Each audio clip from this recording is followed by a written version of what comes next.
One Piece chapter 1043 is now a week old, and 1044 is still a week away.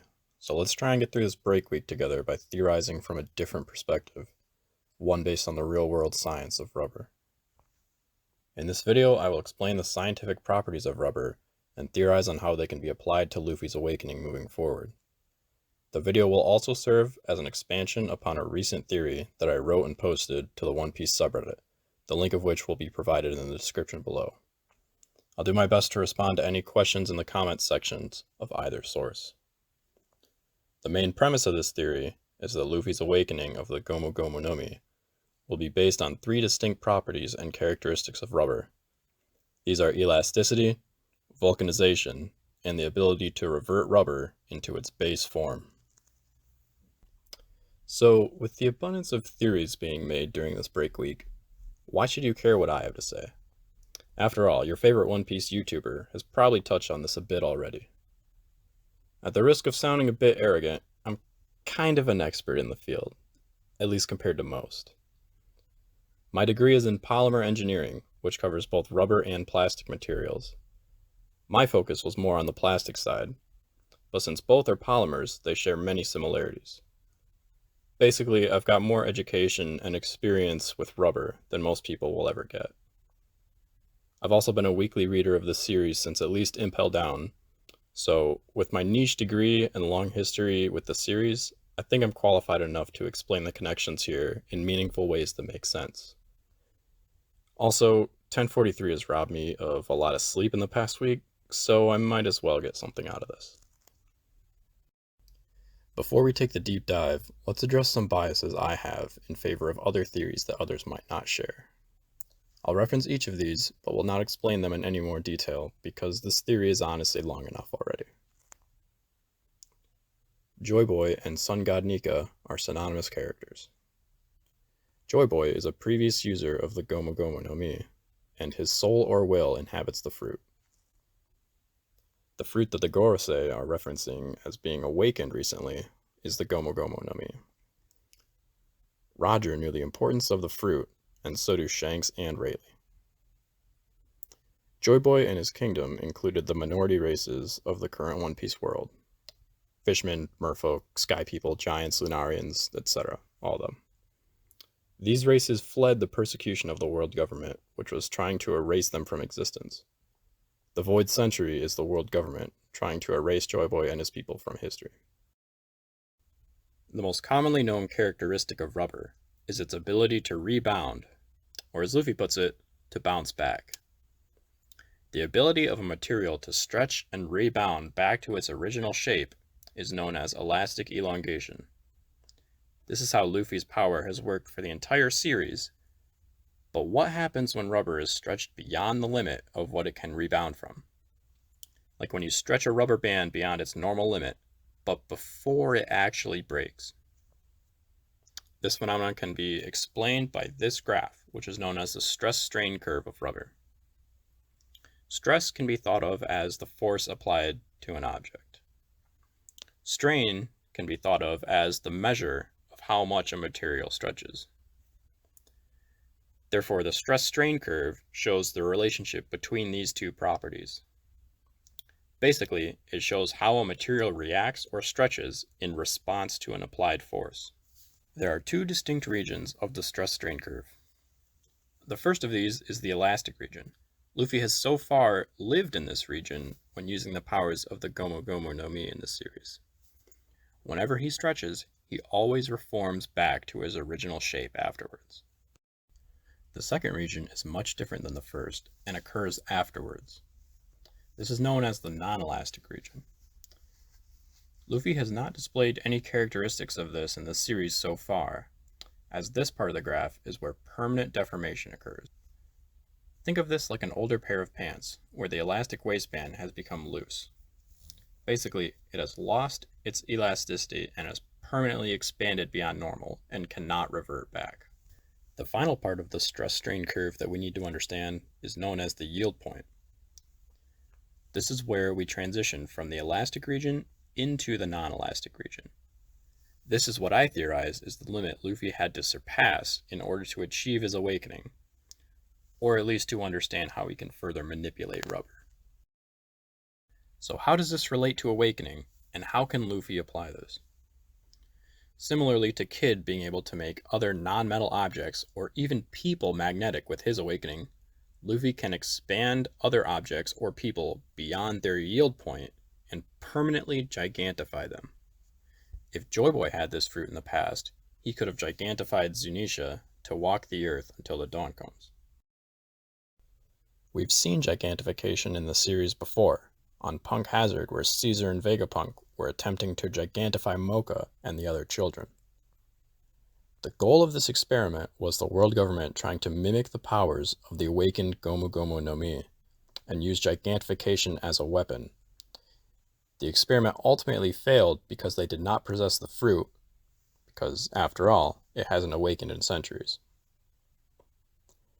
Vegapunk understood how to mimic Kaido's fruit by extracting the lineage factor, so he could likely do the same for other fruits if he had access to them.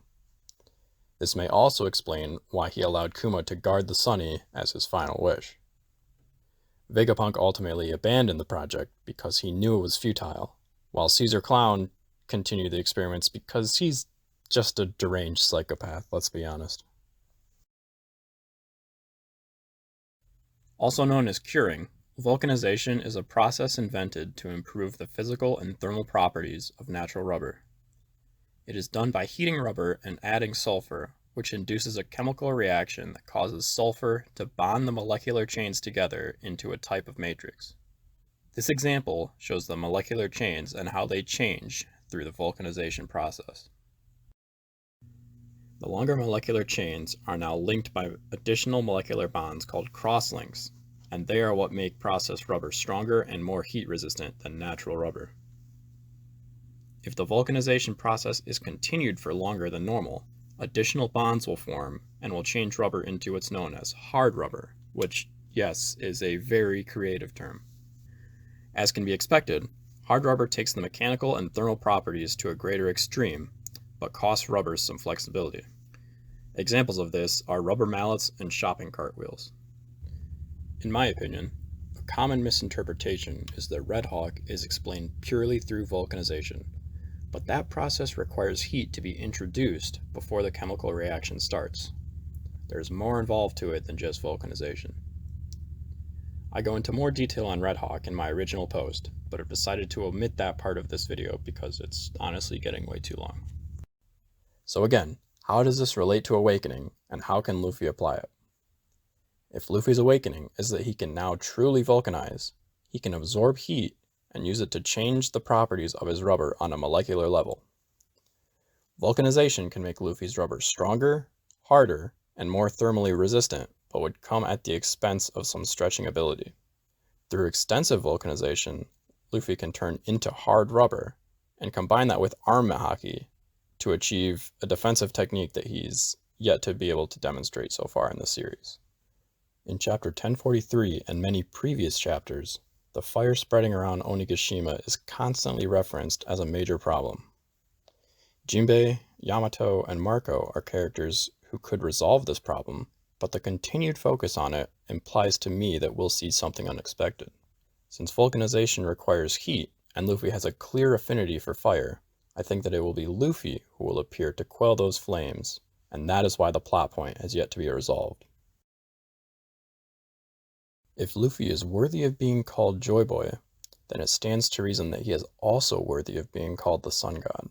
In the last panel of chapter 1043, Luffy's hair seems to be a more drippy, liquid-like substance. Combined with the fruit scene in the 1039 color spread, it's clear that there's a secret to Luffy's fruit that Oda is teasing us with. Luffy has been rubber for the entire series, so what's going on here? The answer is that he's reverted rubber to its base form. There are three options for this based on how rubber is produced in the real world, those being oil, latex, or resin. I will touch on each of these, but there's a clear favorite due to foreshadowing in the story and from the chapter number this was revealed in. We all know Oda loves playing with numbers, and 1043 in Japanese can be represented by Ju, Shi, and San. The Japanese word for resin is Ju-Shi. Adding san to this is a type of Japanese honorific. Additionally, jushi can be considered a pun in English for the word juicy. Even more, juicy fruit is a type of gum in the US. So we all know what this means. Luffy has the juicy fruit. Oil can be refined into both rubber and plastic, which is the case for roughly 70% of materials produced today. When rubber is produced from the refinement of oil, it is known as synthetic or artificial rubber. Oda was asked in SBS Volume 8 if Luffy is based on natural or artificial rubber, to which he replied he is naturally stupid rubber. That pretty much eliminates oil as a possibility, as the other two options are the sources of natural rubber. Latex and resin are distinct from each other, but are similar enough in function that I've grouped them together. Derived from the Latin for liquid, latex is a substance produced as a defense mechanism specific to rubber tree plants. When tissue damage occurs, latex is secreted to the damaged site and it coagulates upon exposure to air, which means it turns from a liquid into a gel-like substance. This coagulation causes latex to be extremely sticky, which traps insects in place. Fun fact, the most common early source of rubber and latex is from the species Hevea brasiliensis, which, as the name suggests, is native to the Amazon rainforest in Brazil. Luffy's real-world nationality being Brazilian is not a coincidence here. Similar in function to latex, resin is produced as a defense mechanism when damage occurs to a plant. However, these materials are chemically different and produced from different parts of the cell. The major difference for resin is that it does not coagulate upon exposure to air. It hardens instead. The resin is secreted to the damaged site in order to bandage the tissue damage. Because the resin hardens when exposed to air, insects may become permanently trapped in the resin. Over time, resin may fossilize, which is referred to as amber afterwards. Because it preserves things so well, amber is commonly used to study biology. Luffy's fruit being resin, belonging to Joy Boy, and thus preserving ancient history of the Void Century, makes a lot of sense here. Another difference is that upon secretion, resin has the additional effect of attracting natural predators to the herbivores that damage the plant. This can parallel to how Luffy's brief death likely alerts the allies of the Grand Fleet to show up in Wano because of them possessing his fever card. Historical applications of resin are also very interesting, as it was commonly used in many maritime applications such as waterproofing clothing, rope, and tarps, and to seal the seams in ships. Does coating in resin sound familiar to anyone else? So once again, how does this relate to Awakening, and how can Luffy apply it? The last panel of Chapter 1043 shows the natural form of rubber being secreted from Luffy's body. Luffy sustained so much damage from Kaido's last blow, and his fight in general, that his fruit's natural defense mechanism activated in the form of Awakening. Luffy being able to produce resin would allow him to manipulate it in a similar manner to how Katakuri did with Mochi. The Awakening reveals the Gomu-Gomu no Mi to be a special paramecia, just like Katakuri's is. Now, if the Gomu-Gomu no Mi originally belonged to Joy Boy, as has been commonly theorized, it stands to reason that he was also able to awaken it in the past, since we know it has been awakened before. From here on, we get progressively deeper into the tinfoil rabbit hole, so strap in. We also know that an awakened fruit user can permanently alter an environment, as seen by the fight between Aokiji and Akainu on Punk Hazard. Joy Boy likely used his awakening to gigantify the Yarukiman mangroves on Sabaody Archipelago, which allowed them to produce mass quantities of the resin bubbles that are found on the island naturally. With Joy Boy's resin ability, he was able to coat his ship in waterproof resin in order to travel to Fishman Island. Or rather, he invented the technique himself and permanently altered Sabaody so that others could do the same, even without his unique devil fruit ability. Because he knows the true history, Rayleigh waited at Sabaody and learned to coat ships in order to act as a gatekeeper and await the arrival of the next Joy Boy. Seeing Luffy's hat signaled that he is predicted to be the next Joy Boy by the last owner of the hat, Shanks, who also knows the true importance of the fruit. Fishman Island has similar technology to the Sabaody resin bubbles, and Fishman Island itself exists because of being encapsulated in a giant bubble. It's possible that Joy Boy also brought this technology to Fishman Island in order to allow his allies, the fishermen and merfolk, to escape the persecution of the world government. What's more is that these resin bubbles are durable and able to float, so they could also be used to travel to Sky Islands or to the moon like the Spaceys did, or also to scale the Red Line. These are all ways for Joy Boy's allies to escape the persecution of the world government. Alright, that was admittedly a lot. Let's summarize. The awakening of the Gomu-Gomu no Mi has multiple uses. These are gigantification, vulcanization, and the ability to revert rubber to its base form, which is resin. Gigantification is used to permanently increase the size of other objects or living things. Luffy can also use this to make himself giant, which would match the theory of Joy Boy being a giant himself. Zunisha, the Yarukiman mangroves, and other superfauna that we know of, the race of supergiant continent pullers, and the skull dome on Onigashima are all potential former examples of this ability being used by Joy Boy in the past.